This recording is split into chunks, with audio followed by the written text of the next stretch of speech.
Got to start NosillaCast for Kevin. NosillaCast is live. We are live. It's very exciting. Are you there, Steve? Going live on Alpha Geek.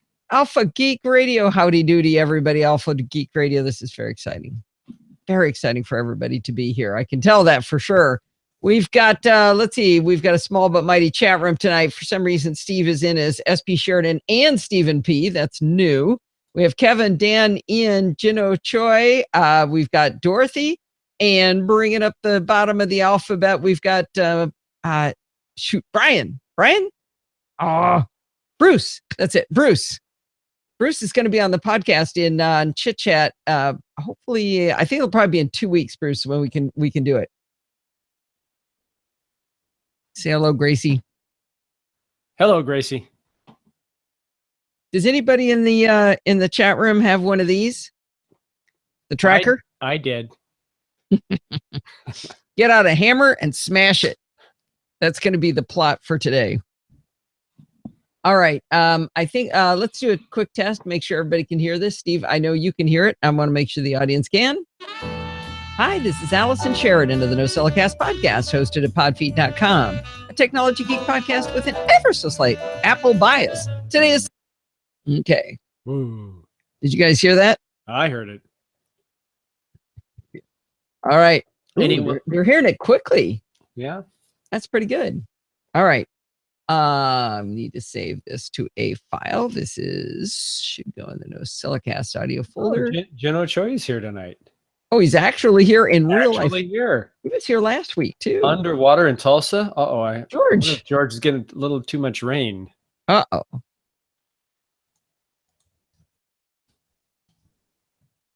All right, and NCJ54123. How are you tonight? Whoever that is.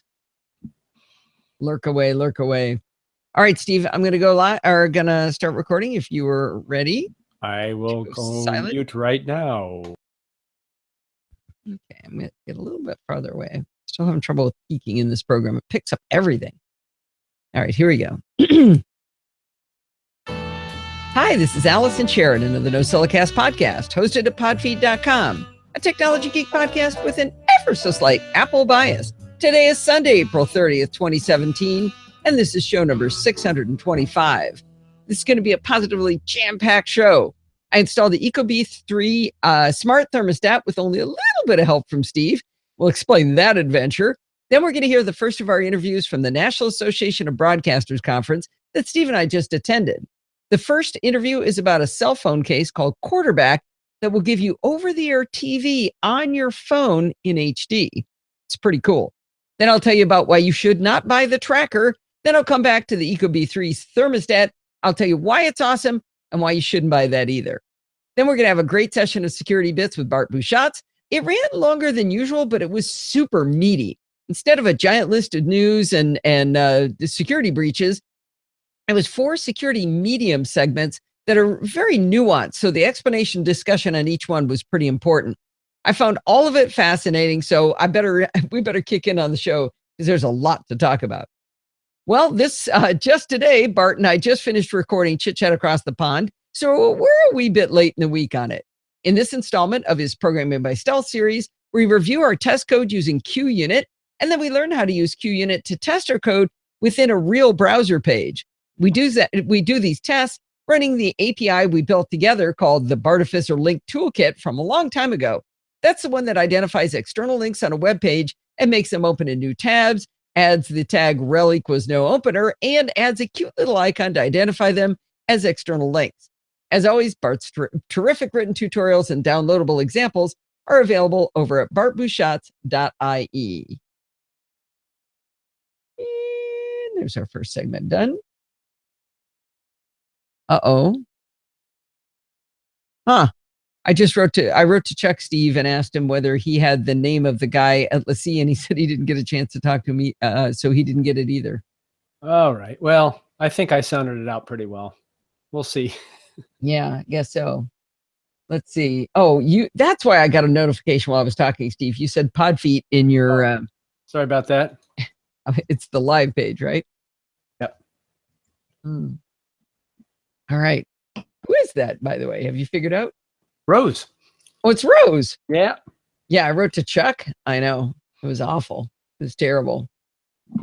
All right. Let's see. Ooh, that's a bad typo. Terry made it. Typo. Terry, who are you? Let's see. That O-I-E-N. Terry going. Okay, so we are going to go to a noob installs the ecobee3 thermostat. That's be our next segment. There it is. And preview. There we go. All right. When I was in college, my roommate Sandy and I wanted to put up a hanging plant. Remember in the 70s when macrame plant hangers were all the rage? Well, if you don't remember that, just go ask your mom. Anyway, she said we should go get a boy to help us. And I told her that if we couldn't do it ourselves, then we were not allowed to have it. Well, a few years later, when I was first dating Steve, I wanted a new stereo in my car. Steve said he'd install it for me because he'd done it before. And that got me to thinking, maybe it's okay to have different talents and help each other do stuff. Maybe everyone doesn't have to be able to do everything themselves. I mean, kind of rabid about that like I was, I started to mellow on the topic. Maybe that's what helps us all get along when we have different talents. So I let him install the stereo, and that began a journey that for the past 35 years, Steve has pretty much done everything in our lives that required electrical wiring. But this week, I decided to put our marriage to a real test. For my birthday, Steve and Kyle got me the ecobee3 HomeKit compatible smart thermostat and 3 remote sensors. And I wanted to do the installation and wiring setup myself instead of having Steve do it. Steve and I discussed whether he could stand it to have me do it, and he agreed that he could survive supervising me as long as I did everything he told me to do. I really wanted to do it myself because I wanted to know whether a reasonably bright girl such as myself, but without any experience or education in electrical engineering to speak of, could pull this off. Let's talk about the ecobee3 a bit before we jump into the adventure of installation and use. I wanted a smart thermostat like all of the cool kids, but most of them didn't really solve a problem for me. We had an electronic thermostat, I should say, which allowed you to set times and temperatures. So, it would be cooler when we were asleep and it would heat up when we were awake. It seemed to work okay for 2 people who were almost pathologically habitual. Well, there was one problem. Our thermostat is upstairs. So if we set it to, say, 70 degrees Fahrenheit up there, it can be pretty much a lot colder downstairs where we watch TV since heat rises. Now, I know we could set it to 72 to get it the downstairs comfy, but then when we moved around the house, it would be too hot elsewhere. The ecobee3 has one thing that was missing. It has remote sensors. You get one of these remote sensors with the thermostat, and you can buy more. There's a package deal where you can buy it with 3, or you can buy 2 extra. The remote sensors don't just measure the temperature, they also have motion detection, so they detect your presence in a room and tell the thermostat where you are to make sure you're more comfortable. And ecobee3 was HomeKit compatible. Finally, I had an excuse to buy a smart thermostat. Inside the ecobee3 is a small instruction book, but you can pretty much forego that by following the instructions in the ecobee3 app. I decided since this was my first wiring job, I'd actually read all of the instructions up front. There were a lot of pictures, so it wasn't too bad. There's even videos in the app. The basic process is to yank the cover off of your existing thermostat, note the wires and what they're connected to, disconnect the wires, unscrew the old thermostat's mounting plate from the wall, screw in the new ecobee3's mounting plate, attach the wires the way they were on the old one, and mount the new ecobee3 cover. From there, it's all pretty much set up from the ecobee3 app. But it didn't go quite as easily as it should have. So let's start from the beginning. When you follow along with the ecobee3, or the ecobee app, I should say, they tell you to take a picture of your existing wiring, and that's brilliant. But even more brilliant is that they actually have a camera app built into their app, so you don't have to switch. So you're going along going, okay, I did this step. It says take a picture, and there's a button that says take a picture. It was positively an elegant solution, and it stores that picture in your photos library.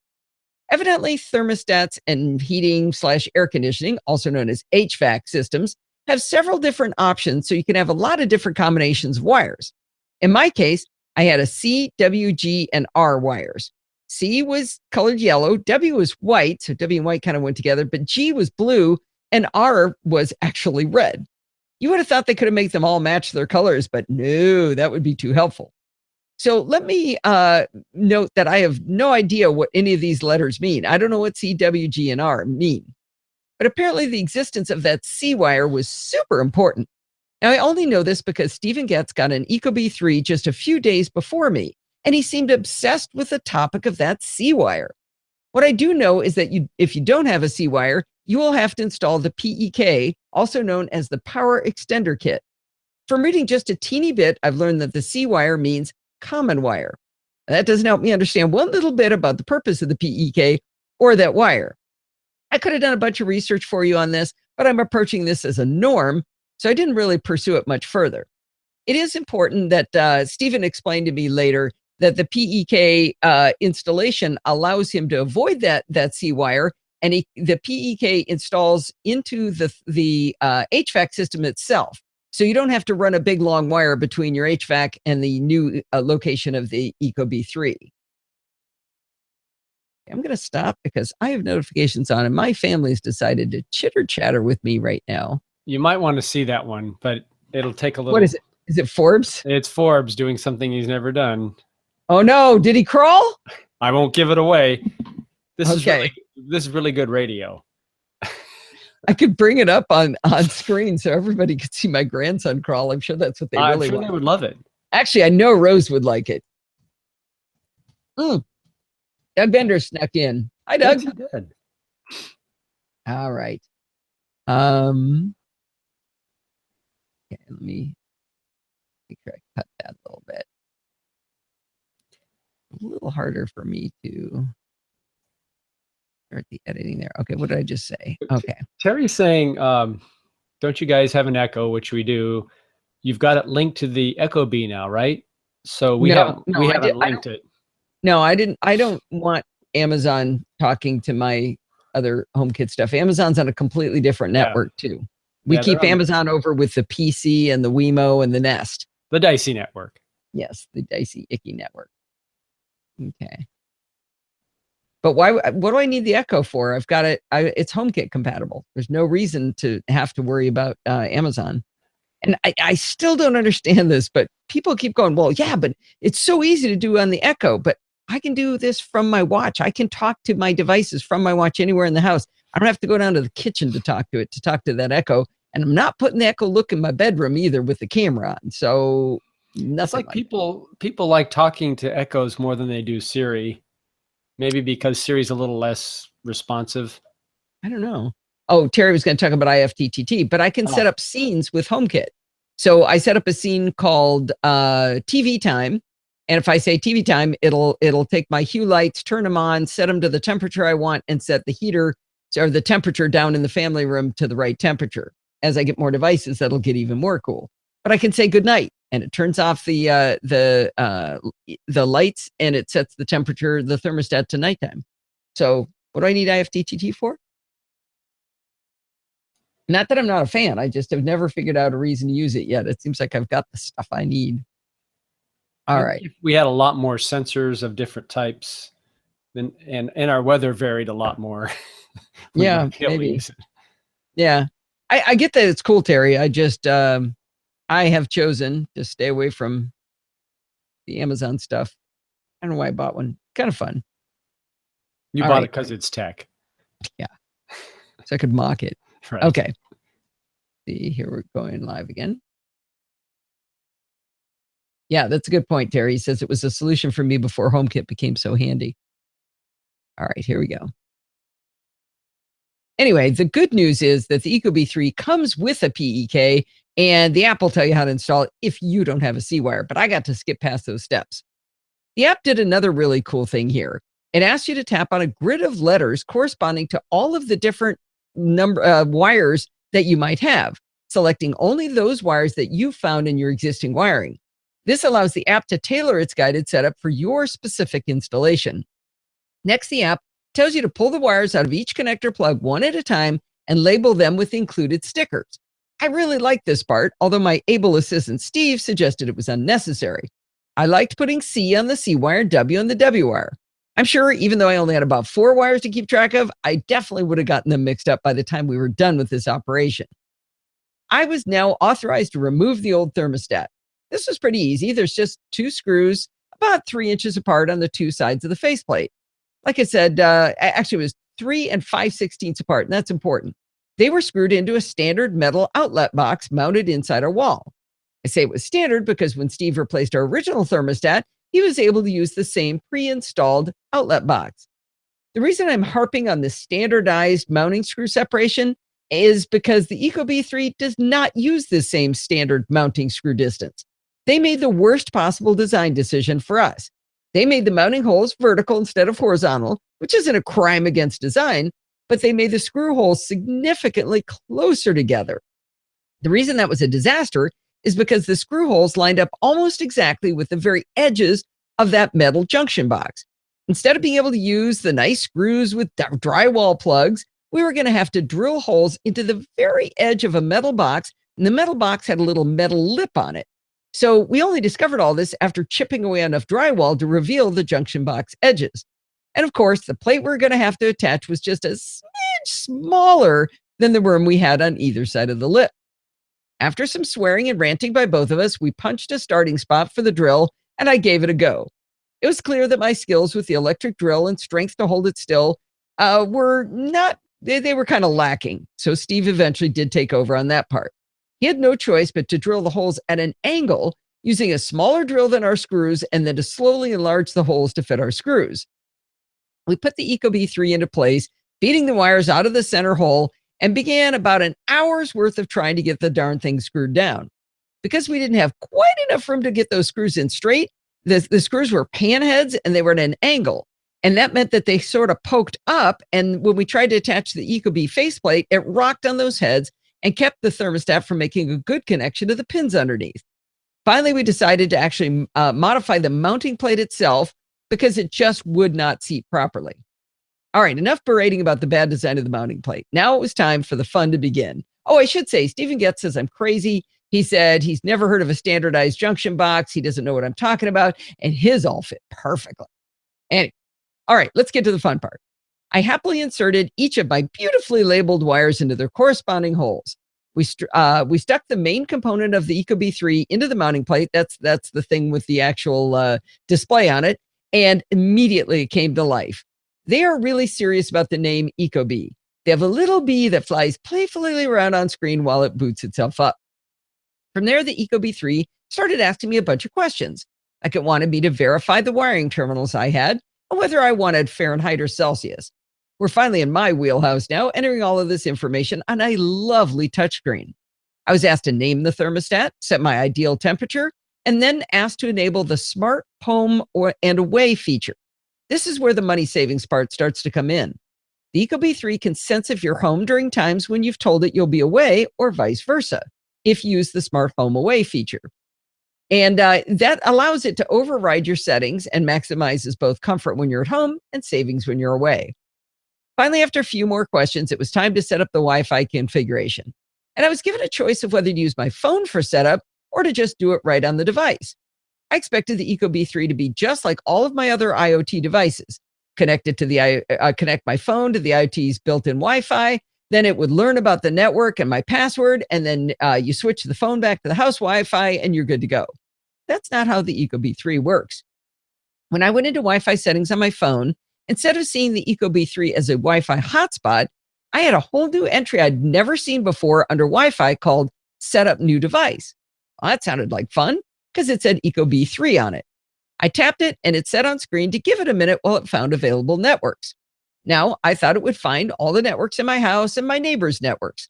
But oddly, instead of scanning through those nearby Wi-Fi hotspots, it went through all the names of every Wi-Fi hotspot I had connected to recently or maybe ever. So, for example, I saw locations flying by in Cusco, Peru, at NAB from last week, and AT&T's free airport Wi-Fi I'd just finished using. It took forever. I'm talking like a whole minute even. Okay, fine. When it was done, it declared it was going to just join the guest network. That's not what I wanted it to do. I was going to let it on my real network because it's HomeKit compatible. So I tapped on Show Other Networks. I then selected the network I wanted, and the settings app crashed. Okay, let's just go through all this again. So this time when I selected the desired network, I mean, it still went for a whole minute scanning through all these networks that I'd been attached to, and I have no idea why it wanted to do that. So I selected my desired network. Instead of learning the long, complex password from my phone like the other IoT devices did, it made me enter it. Okay, well, no big deal. I jumped out of settings, opened 1Password, copied the password, flipped back to settings, and for the third time, it scanned all of my network names I'd ever connected to. By this time, it was getting really old, but I tried it a fourth time. This time, I had the password in my copy buffer, so I pasted it in, and settings said a network error had occurred. Please try again. I'm not going to lie. I may have said a non-Girl Scout safe word at that point. So fine, we'll do the on-screen login on the ecobee 3 instead. Guess what? It was super easy and worked the first time. So completely forget that phone setup. It just says, what network do you want? Find your networks. You hit it, you type it in on the little touchscreen. It's a great touchscreen. It worked perfectly.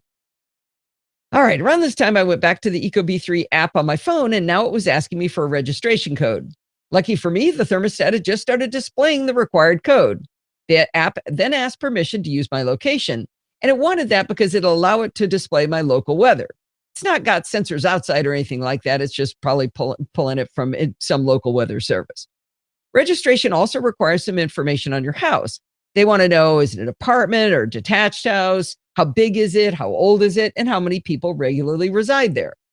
Finally, the ecobee 3 thermostat asked permission to be part of HomeKit, which I happily allowed. As with other HomeKit compatible devices on your phone, it asked to scan a code either from the packaging or from the device itself. I was able to instantly add it to my home. Worked perfectly. There's one more bit of fun installation to go, and that's the room sensors. These are small devices, maybe about an 1.5 inches square and a 1/2 inch thick. You can place them in other rooms. They have the temperature sensor along with the motion detector so they can sense when you're in a room. I love how you install them. You stand near the ecobee 3 thermostat and you pull the piece of plastic out from under the battery. This delightfully pops the back cover plate off, which I don't think was as designed, but immediately the thermostat asks you if you want to pair it. You choose a name or anything, or type in anything you want, and you're done. By the way, having the back plate off is actually handy because they come with little stands, little plastic stands, and that back plate needs to be off for that to pop on. You can put the backplate back on and stick them to walls, also with some included double back tape, the kind with the little pull thing so you can yank it back off your wall later. Okay, I do promise to tell you about the actual use of the ecobee 3 thermostat, but I wanted to give you an idea of how it was for someone with no electrical wiring experience to install this device. I have to say that the electrical part of this was an absolute cakewalk. I had no problems with it. If they had chosen standard mounting dimensions or given a couple of different mounting plates, or if they just made the holes farther apart than the standard, the physical installation would have been a cakewalk too. Instead of a half-hour project, their mounting dimension decision added about an hour and some ingenuity to the job, or required ingenuity. The software installation was really easy with the exception of the flaws in using the phone for the Wi-Fi setup. If you just do it on the ecobee 3 screen, you'll be golden. Setting up the remote sensors was also a delight. So I guess I'd have to say that if you've never done anything like this before, you should give it a try. I think you can do it. It could be a long show. I don't think I could live anywhere but the Arctic Circle without plenty of AC. So the real comedy is going to come in is when I start to explain that our heater is not going to come on until October and we don't have air conditioning, central air. Now what we need to do is maybe get a smart, a switched outlet. And I would like then we tie that to the air conditioner. Ooh, that would be nice. I want to tie one to your TV so I can turn it off remotely when you leave it on. The trouble is these things that are generally computer controlled devices, you can't switch on with a plug. You still need a command. Yeah. How about just your lights? Yeah. Maybe. Okay, I think it's time to get this quarterback audio in. That's security business. I got to add a track. How do you add a track? Add track. Tools. So Kevin says he's going to hold off on coming over to our place for a sleepover until we get central AC. Ah, okay. Okay, this is going to be NAB.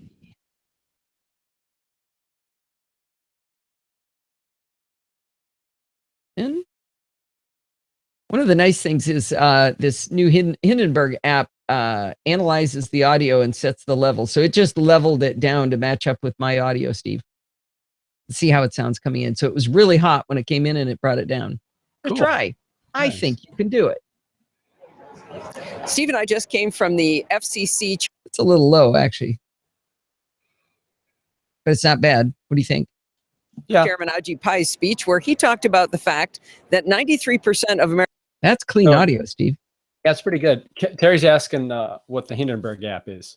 Oh, it's my let me show you. It is my new exciting audio editor. I started using it a little while ago and it did crash and burn once, but this is Hindenburg. So when let me show you, I'll put this audio back in. I'm going to drag audio into here and watch what it does. You're going to see it suddenly shrink. It's doing that automatically. So it's compressing the audio, and it seems from the videos I've seen, they showed that if you bring in music, for example, it'll compress classical music different than it would compress pop because it knows that it's already got a lot of compression on the pop. It's pretty cool. I haven't done a review of it yet because I'm still learning it, but the odd thing was I accidentally bought this through, like, I just saw it online somewhere. I don't even remember where, and it was like, I don't know, $7, $9, something like that. I'm like, for $9, I'll just give it a try. Well, how good can it, it's probably crap, but I'll just buy it. And I bought it and it was really good. I was like, get really excited. And then look at it's $100 app. So there's a reason it's good, but I don't know why I got it so cheap. I keep meaning to go look that up. Go back to your face. Well, I was showing off the app. Yeah, but you were talking and nothing happening in the app. There we go. Blah, blah, blah. Okay, let me bring this back up again. I finally figured out how to do ducking. All right, let's check. Let me check this audio connection here. Okay, I think you can do it. Steve and I just came from the FCC Chairman Ajit Pai's speech, where he talked about the fact that 93% of Americans over the age of 12 watch broadcast TV. That audio is clean, Steve. Yeah. Of course, that wasn't too challenging at NAB, right? No, it is better at NAB, but I do notice that the new camcorder does better at taking the audio from the Audio-Technica mic. Really? It doesn't pull it all the way up and kind of compress it at the top. It gives it more dynamic range. So it sounds better. Yeah. Oh, shoot. I was going to put something in before that. Hang on. Do this. I was going to say something else. Do that here.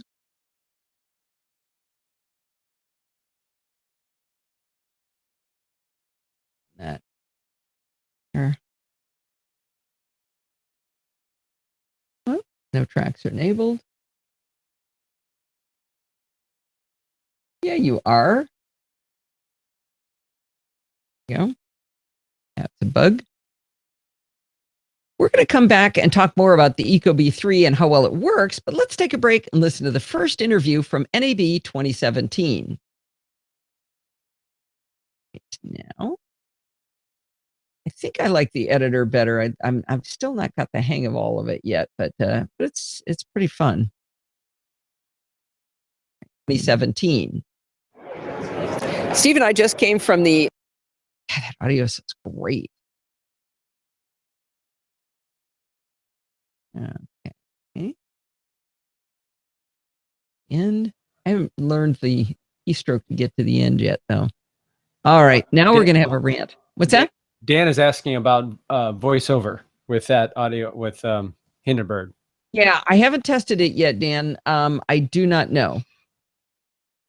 I did test ecobee, and no, it's not accessible at all. No, there's nothing. It's crap for that. Yeah, no, the web interface isn't even good.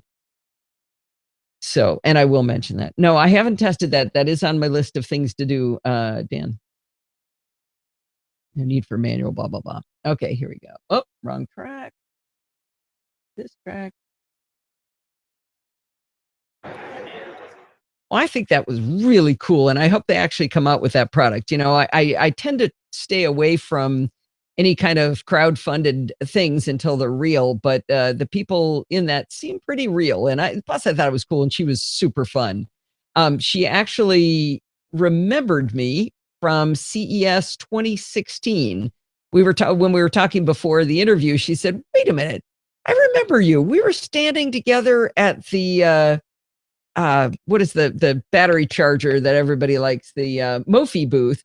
And she said, "I remember you doing this interview and you were doing a really good job. I was writing down the answers to your questions." So anyway, she was really cool. I really like Bonnie, and we had a lot of fun hanging out. So anyway, that's why I made an exception to my normal rule. I'm a positive person. So if I don't like a product, you will not hear me review it. I usually write to the company that either sold me the product or is me. Just couldn't get a break there. Just crud. Okay.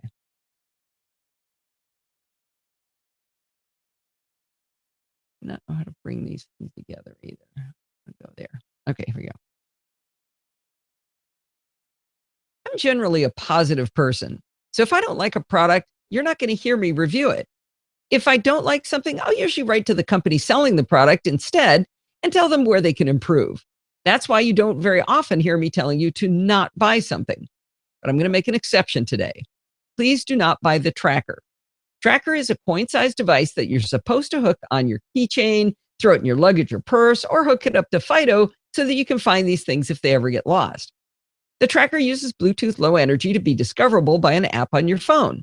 They also have a mesh network of other users, so if another tracker user's phone will detect your device if they're ever near that thing that you lost, and that'll allow your phone to see the last known location, even if you're not near the device. I'm sure you've probably heard the tracker being advertised on many tech podcasts and review sites singing its praises, and that's why I wanted to warn you about it. Our good friend Pat bought 10 trackers last year and gave Steve and me 2 of them. Steve put one on his car keys and I put one in my purse. We played around with the app for a few days, saw it was tracking the device, and we were happy. You could also make it make a noise, but it really wasn't loud enough to be helpful. But we figured the tracking by the phone was good enough. When we got back from our trip to Las Vegas for NAB, Steve couldn't find his keys. We hunted around the house for a bit. We called the hotel we just left, but we could not find them. We looked for it for about a day. And then we remembered the tracker. Steve pulled up the app and it showed that his keys were at our gym, but it said they were at our gym in November of 2016. I pulled my tracker out of my purse because I still had it, and I held it in my hand right next to my phone. I pulled up the app on my phone and it said my tracker was at the Segerstrom Theater in Orange County. That's where we saw Shai perform in Mamma Mia back in November. So what's the one flaw that would make the tracker completely useless? How about if the battery dies and it does not tell you? Evidently, according to the tracker people themselves, these batteries only last around 4 to 7 months.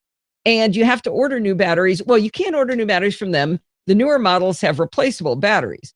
This is possibly forgivable to be that short, but completely unforgivable that the app never told us the battery was dying or had died. I wrote to the folks at tracker.com and I asked them for help. I described exactly what was going on, that one of the devices I had in my own little hand and it wasn't showing the correct location, but that the thing we lost was the thing I really cared about. How do I find it? The response I received back after explaining it was unbelievable. The customer support rep wrote what was clearly a canned response. She wrote, "The best thing to do would be to walk around the place you last remember having your item with the tracker app open. Once you come within Bluetooth range of the device, your app will show as connected and you'll be able to make the tracker attach to your missing item ring. If you're unable to connect to the tracker, your item may not be in the area you're looking. If this is the case, you can use our Crowd Locate network to get a location update for your item whenever another tracker app user comes within Bluetooth range of your device."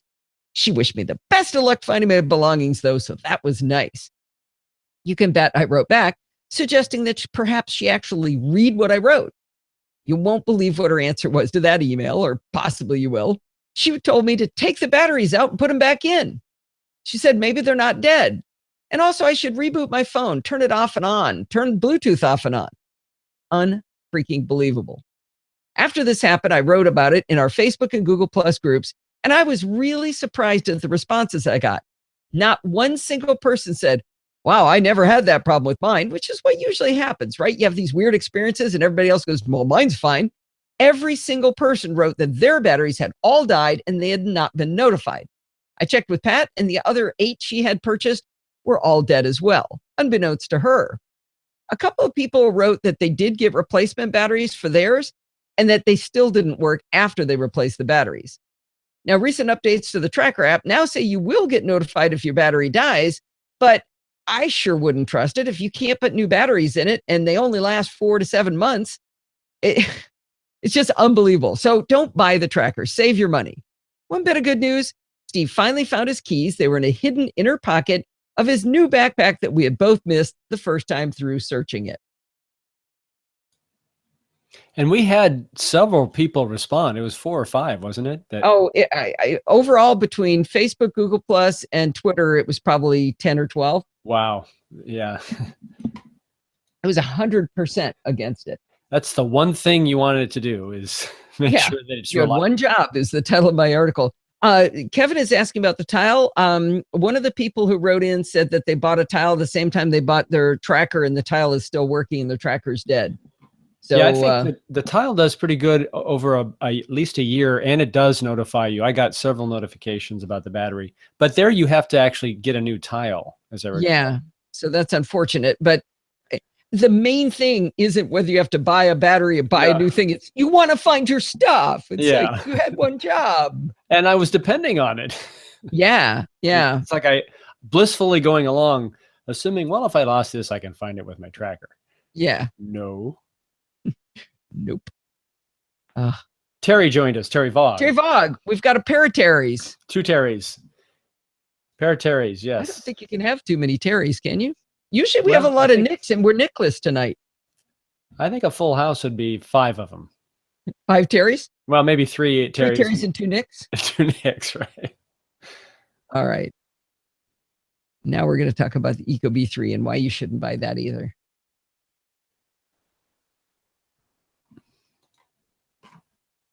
Here we go. Well, a little while ago, I told you I would give you the flavor. No. Read the script, Allison. Don't wing it. That's why you write the script, because you're not good at winging it.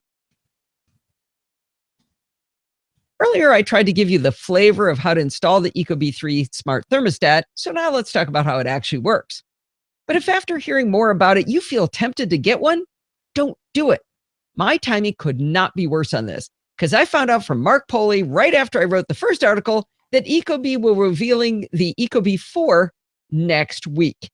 If you're already listening to this in the end of the first week in May, you already know about the ecobee 4. However, from what I've been reading, it appears the new version will not just be a thermostat, but it'll also be an Amazon Echo inside. In Micah Sargent's article on iMore that I linked to in the show notes, he explains that it's not just going to have Alexa Echo support, which the ecobee 3 already has.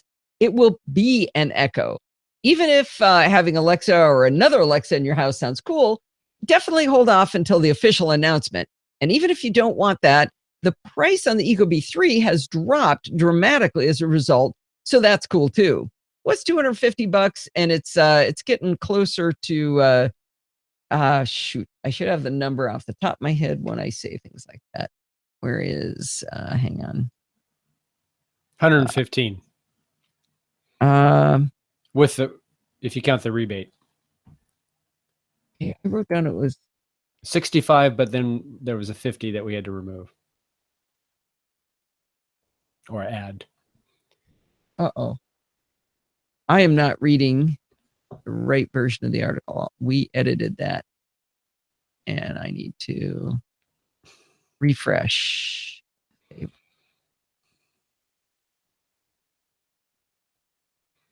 Okay, there we go. Because I know the 200, so it's close to. Damn it. Before the rebate? Yeah. Just under 200, yeah. Okay. It's $250, and it's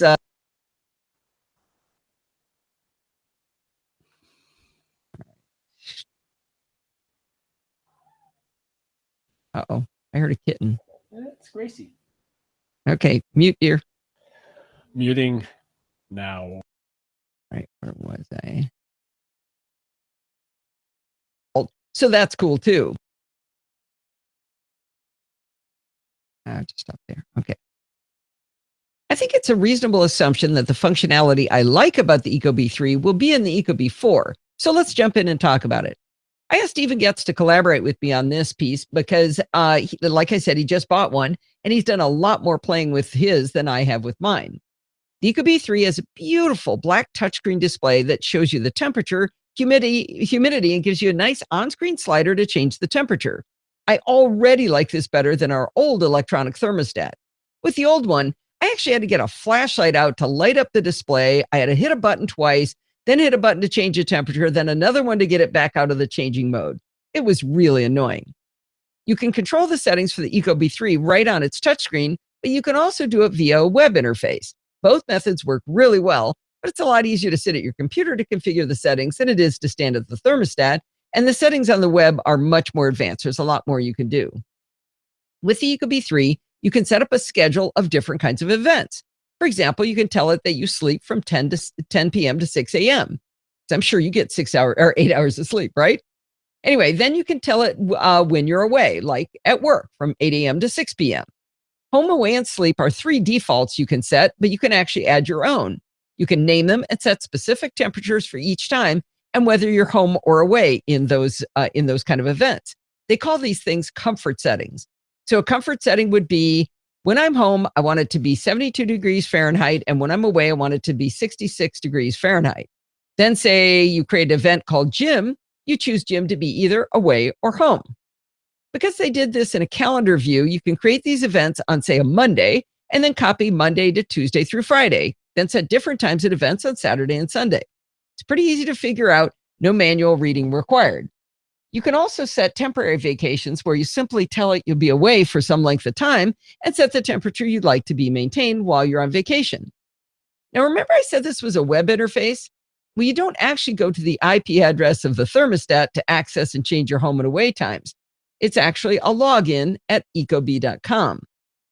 Both Stephen and I had a moment of pause when we thought about putting into a web interface when we'd be gone for extended periods of time from our home, and that web interface also knows our home address so it can give us local weather. I went hunting for information on the security of our information. I didn't have to hunt far to find out what I was hoping to see. Here's what they said in their network security and encryption support article. Once the Ecobee thermostat has joined the Wi-Fi network, it initiates an SSL encrypted connection to the Ecobee web servers. The SSL connection is protected using both certificate authentication and data encryption to ensure man-in-the-middle attacks are not possible. SSL is the underlying protocol used to protect browser-based HTTPS connections. Because the SSL connection is initiated by the Ecobee thermostat, there are no open TCP or UDP ports on the unit. The only exception is the UDP echo port, which enables external devices to ping the Ecobee thermostat. All other connection attempts are blocked. And that sure sounded like all the right words. But I decided to check in with Bart as well. He explained that the way they protect the login is the next bit of critical information. While Ecobee doesn't have two-factor authentication for the login, which both Stephen and I decided would be pretty good, changes to the password are done through a password reset link on the website. I tested it, and it sent me an email. I clicked the link, and I could change it online. I then called the support line to find out if I could change it over the phone, and they told me they could not do that for me, which was great news because that means that vector for social engineering was not open. I also noticed that if I leave my web browser unattended for a bit, Ecobee logs me out automatically. I'm satisfied that this is secure enough for me, but you might want to make a different choice. It's up to you. Like I said, I would have liked them to let me log into it directly as a device on my network. I don't quite know why it has to be on their network. I mentioned in the setup article that the Ecobee 3 has room sensors. With those devices in place, you can tell the Ecobee 3 to work in one of 2 distinct ways. You can tell it to take the average of all sensors in the house, or you can tell it to only average the temperature of the rooms where it senses people. They call that the follow me mode, so of course I chose that. But then Stephen taught me about another cool feature. Stephen's one sensor is in his son Jack's room, so there's the thermostat and one sensor. But his wife Lisa works from home. She isn't moving in a room with a sensor, so how do you tell the Ecobee 3 to keep the house warm for her? It would think she's away. He did something ingenious to trick the thermostat. He created a comfort setting he called Lisa Work. He set the mode to away for that comfort setting, and then he told it to look at the sensor in her son Jack's bedroom, the one sensor she would not trigger while working. But then he set the comfort setting to a comfortable temperature. It's kind of a head bender, and I had to have him explain it to me a few times, but it's proof that I did not give him the title of Research Assistant Stephen for nothing. I take that very seriously. Who gets that title, you know? Stephen really likes the smart recovery mode. Let's say you program in that you'll be asleep from 11 p.m. to 7 a.m. In smart recovery mode, you have it set for the temperature overnight to be, say, 67 degrees, but you like it at 72 while you're awake. It will start heating the house before 7 a.m. so that it reaches 72 degrees at 7 a.m.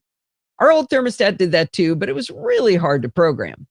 Stephen showed me some graphs, and it looks like his thermostat and his heater are still learning because it didn't quite get it to the right temperature by 7 a.m. It was a little bit later than that, maybe 7:30.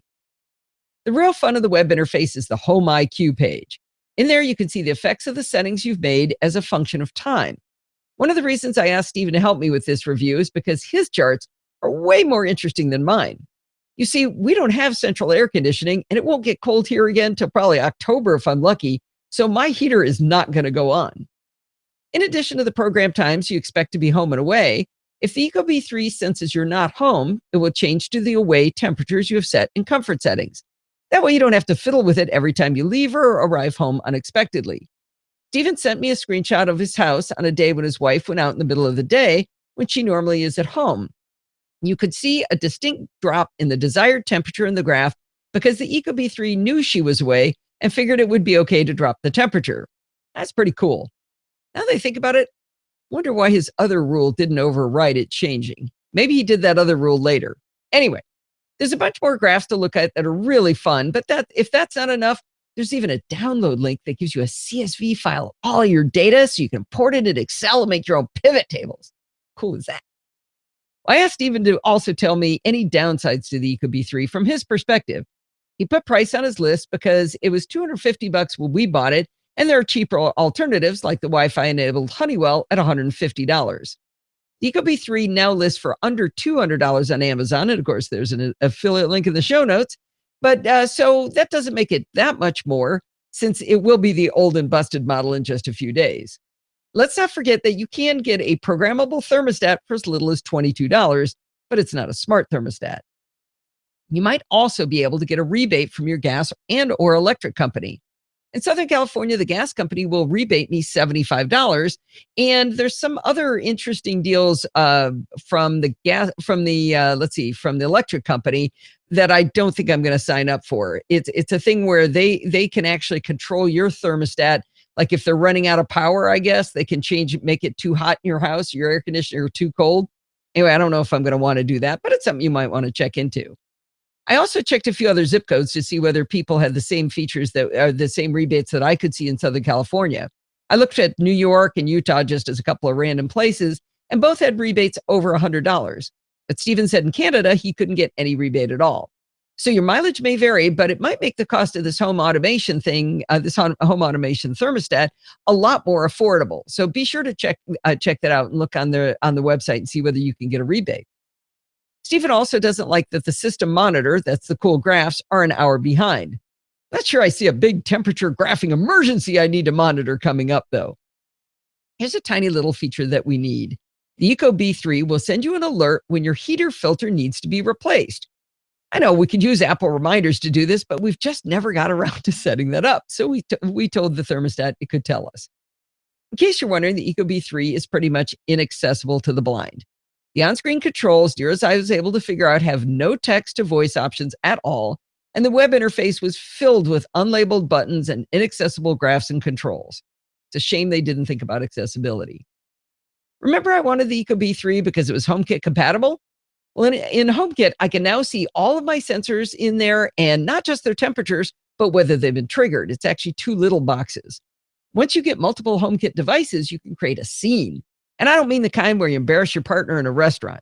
A scene is something like good night, where it turns your lights off, turns the thermostat down, and locks your doors. I don't have the locks yet. I was so excited to set up some scenes like that to control our Hue light bulbs in our ecobee 3. It was so cool. Okay, the thermostat doesn't do anything for the next 6 months, but theoretically it could, right? I have to say, being able to talk to our Hue lights from the Apple Watch has been fantastic. So I can run into the room, notice the light is still on from when Steve got up in the dark, and just ask Siri to turn it off. It's so awesome. I created one now called TV Time, where it turns the Hue lights on to the temperature that we like to watch TV, and then it'll set the temperature in that room to the temperature we like. So in 6 months, that'll be amazing. All right, bottom line. Do not buy the ecobee 3 because it's amazing, but you got to wait and see what the ecobee 4 has to offer. If you want Alexa, go for it. If you want a great price, especially after power company rebates, then get the ecobee 3 because it's really cool. But not until the ecobee 4 comes out.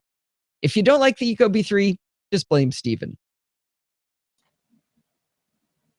Woo! We should call this the ecobee 3 episode. It's got lots of other stuff in it. Yeah. All right. I think we can now go to security bits. Nope. We got to do a little bit of an ad here. Not an ad. Well, we just finished talking a bit ago about the tracker and what a hot mess it is. Imagine if I had been an advertiser for those folks.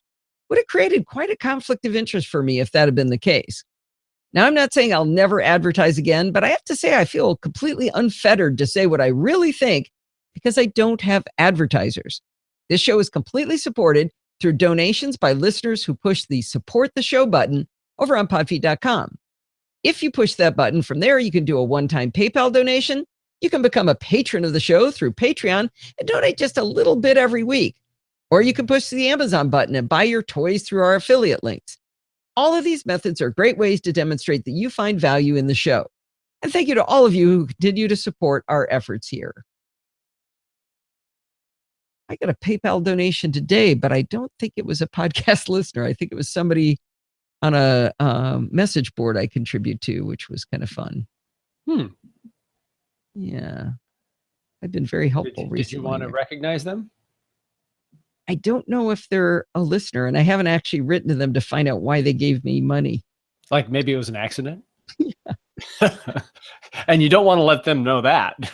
Exactly. All right. Security bits music. Let's see. Podcast. So Ian, I'm getting the impression Ian hadn't heard of the ecobee. I thought that was all over, but maybe because it has been around for a while. And we were exposed to it a lot in CES and some of the other places. I've seen it at Home Depot and some of the other hardware stores. Yeah. All right, where's security? Okay, I've got 2 pieces of security bits because Bert worked the end. Who's talking to me? That's me. Oh, how long have I not been allowing your video to show? The whole show? The whole night. That's okay. I like to be in the background. Oh, Steve. Yeah, I did it no because one wants to see the support staff. I guess not. Kevin's gonna give me a hard time. I'm gonna get in trouble for that. Yeah, I did it because when I came back from my walk, your screen was black and it wouldn't convert back to mine. Yeah, I figured it was something like that. Oh, and thank you for the support on the cat issue. Yeah. Was I obvious enough about the way I threw her away? Yeah. I was worried about the next step if she got on your desk again. Yeah. Did you notice how I didn't miss a beat? I thought that was pretty impressive. Yeah, a couple of people noticed that. Let's see how this sounds here. It's here. Oh, wait a minute. What?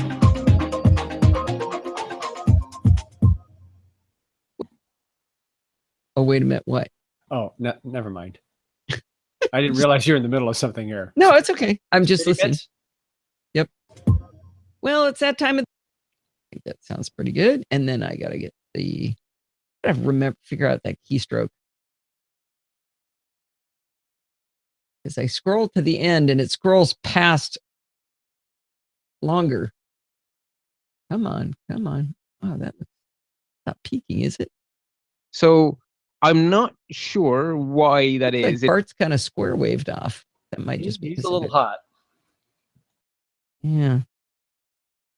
see. Yeah, it does. Well, particularly on a week like this, because yeah, we went on a long time, but you know something, it wasn't because we were filling. There was no padding in here.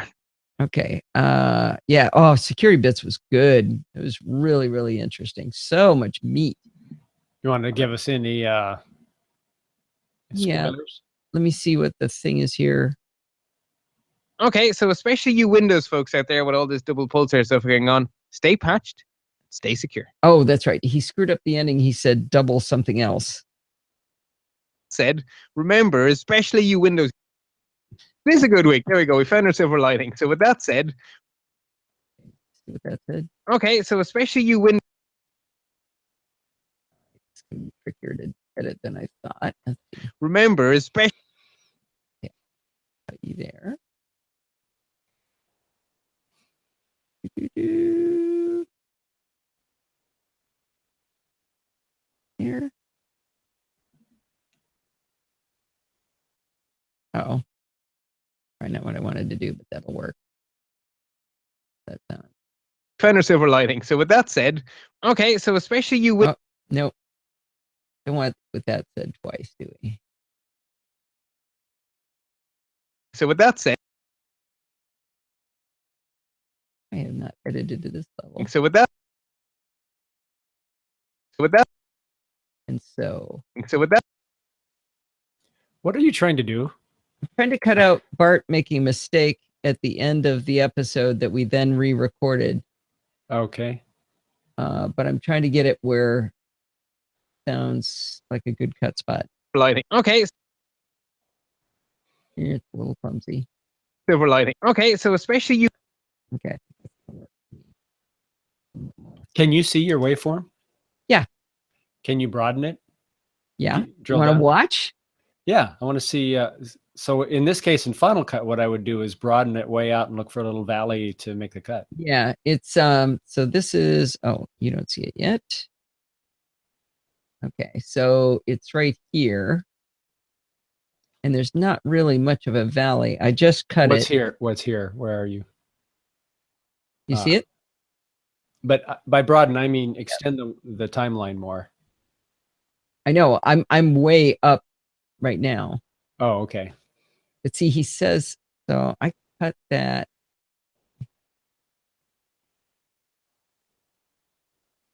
Oh. I think that's a little clumsy. Silver lighting. Okay, so especially you. See that? I may be a tiny bit too short on that. Could you put a gap in there? Can you put gaps in, or is that allowed? There actually is a gap. See the gap right there? I mean more, because he jumps right into that next. I think the problem is he doesn't quite finish what he's saying. Found our silver lighting. Okay, so Let's listen. there we go. We found our silver lighting. Okay, so especially you Windows folks out I think it's good enough. Yeah. Not that big of a deal. Ship it. there with all this double pulsar stuff going on, stay patched, stay secure. All right. Time for me to close it out.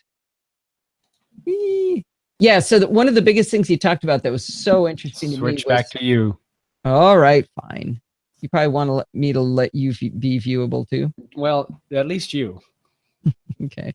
By the way, I was playing with this app that I use to set my lighting and color and stuff, and I found a sharpness slider, and I cranked it up a little bit because it looked a little soft, and I kept cranking it up, and I could make myself look really old. Like, it's terrible. So Ian's asking, I can't believe he doesn't know the answer. Why is the meat grinder kept above the fireplace? Mm. Wait, Ian, come on. You must know this. Well, no. All That's right. mean. That's a good question. That's a great question. So we often, when things go wrong here, we call it watching the sausage get made. And so one day, Kevin, big in Virginia, sent us a sausage grinder. Oh, Daniel's asking. Okay. Oh, okay. Sense. Yeah, I think Daniel is using Ian's login for some reason. Because I said, is Daniel here? And Ian said, yes, I am. Oh, okay. Got it. So it looks like I didn't catch that. Sorry, Daniel/Ian. Wherever you are. So one of the big things in security bits he talked about was this Cyrillic character thing where you could have a website say https://apple.com, and it has the lock and everything, and it's got a valid certificate, but it's not apple.com. He explained exactly how they do that. It was really, really interesting. But someone pointed out that a good browser should recognize those kind of weird characters that are posing as normal characters. Well, Bart goes through and explains how each of the browsers managed it. And Apple and Google did have a way of alerting you to that something was wrong. And but Firefox. You mean Safari and Chrome? Yeah, I think it was Safari and Chrome were the good ones, Okay. but IE or Edge and Firefox did not. Actually, Edge was a little bit worse than Chrome and Safari were good in the way they handled it. Edge had some problems, and Firefox brought up the rear as being a hot mess. So Firefox and Chrome actually would catch the inappropriate Cyrillic characters. Well, notice that they were posed. No. They were the worst ones. Oh, they were the worst ones. Yeah. Chrome and Safari handled it properly and didn't and at least alerted you in some way. Hey, go listen to the episode. It's really good. Go listen. Do I have to? Yes. Okay, be quiet. We're running out of time. We got to go. I got to record. I got to record the ending. Here we go. That's interesting. I wrote that twice. Here we go. Well, that's going to wind us up for the Okay, no. Messed me up there. Well, that's going to wind us up for this week. Do not forget to send in your dumb questions, comments, and suggestions by emailing me at allison@podfeet.com. Follow me on Twitter at Podfeet. And remember, everything good starts with podfeet.com. Podfeet.com/Patreon if you want to become a patron of the arts. Podfeet.com/Facebook and Podfeet.com/Google Plus to join our communities. Podfeet.com/Amazon if you want to use the Amazon affiliate links. And if you want to join in the fun of the live show, head on over to podfeet.com/live.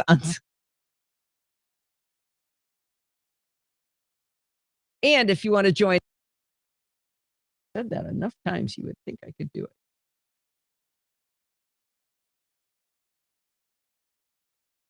And if you want to join in the fun of the live show, head on over to podfeet.com/live on Sunday nights at 5 p.m. Pacific time, like Brian did for the first time. I think it was the first time, and join the friendly and enthusiastic NosillaCastaways. Thanks for listening and stay subscribed.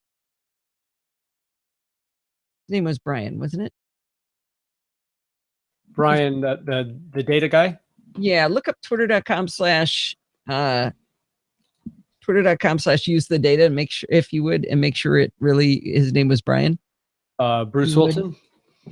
Shit, Bruce. I'm sorry. Non-Girl Scout safe word. Sorry. We'll have to edit it in post. Nope. Here we go. Sorry.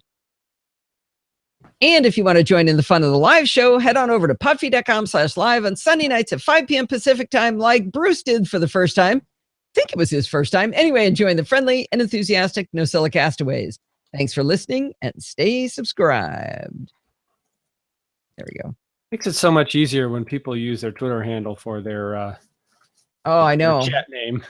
It's not hard enough to for us to keep track of everybody's name like that, is it? All right. Save and do some outro music. Oh, let me show you guys what it looks like to add the outro or to do the ducking. Kind of interesting. If Terry left, nobody cares. Nobody cares. It's okay. I'm going to show you. Oh, anyway. We have a second Terry that might care. We do. Maybe our standby Terry cares. NosillaCast outro. I'm gonna pull this here. Goes, drop it in, and you see it automatically go. Let me make my window bigger. I don't know what that does to you guys. Okay, so now this is very weird. I have to grab a section like this, and it has to overlap the piece below, but I can't grab all of the piece below, or this doesn't work. And then I go like this, and I can drag it way down. And then I can grab the end, the piece I didn't clip that I really wanted to clip, and I can go like that. And then I can kind of drag this piece out like that. And let's see how that sounds. Actually, I should have paid attention whether I had the right piece. That's close. So head on over to podfeet.com/live on Sunday nights at 5 p.m. Pacific time, like Bruce did for the first time. I think it was his first time. Anyway, and join the friendly and enthusiastic NosillaCastaways. Thanks for listening and stay subscribed. Not exactly the way it So normally is. is that your ducking you're talking about? I'm manually ducking. Manual ducking. Ugh. Manual ducking. Wow. Make that come up a little more violent there at the end. When is Bruce going to be on the show? We have not set a date, but I'm thinking, well, I wanted him for next week, but he's at a conference, so it'll probably be a couple of weeks. And stay subscribed.